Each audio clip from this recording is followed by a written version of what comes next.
Okay, Michael Crichton, The State of Fear. Okay, State of Fear. Said Hollywood, California could not read and write because they did not live in the state of fear. California was not the state of fear. They could not read and write. That doesn't mean that I would reject Hollywood, that they don't live in fear. So Hollywood doesn't live in fear, so they can't read and write. Doesn't mean anything, right? Okay, in Paris, a physicist dies after performing a laboratory experiment for a beautiful visitor. In the jungles of Malaysia, a serious buyer purchases deadly cavitation technology built to his specification. In Vancouver, a small research submarine is leased for the use in the waters off New Guinea. And in Tokyo, an intelligence agent tries to understand what it all means. Thus begins Michael Crichton's exciting and provocative techno-thriller, State of Fear. Only Crichton's unique ability to blend specific scientific fact with pulse-pounding fiction could bring such a disparate elements to a heart-stopping conclusion.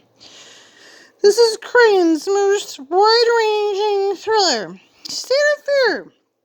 Takes the reader from the glaciers of Iceland to the volcanoes of America, from Arizona desert to the deadly jungles of the Solomon Islands, from the streets of Paris to the beaches of Los Angeles. The novel races forward on a roller coaster thrill ride, all while keeping the brain in high gear.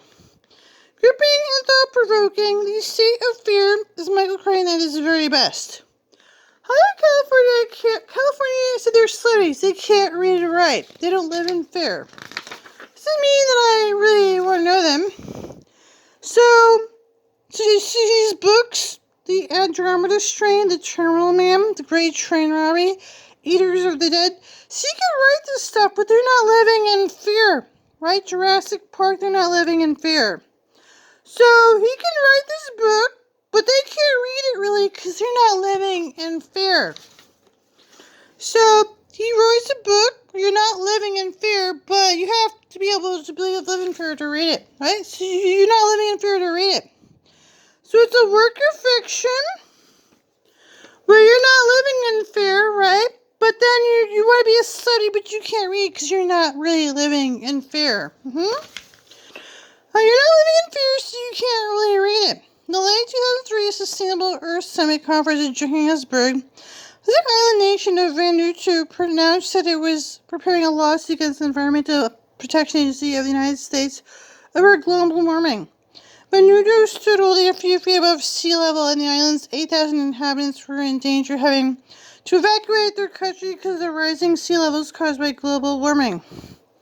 The United States, the largest economy in the world, is also the largest emitter of carbon dioxide and therefore the largest contributor to global warming. Trees help, but they don't care. They're not living in fear.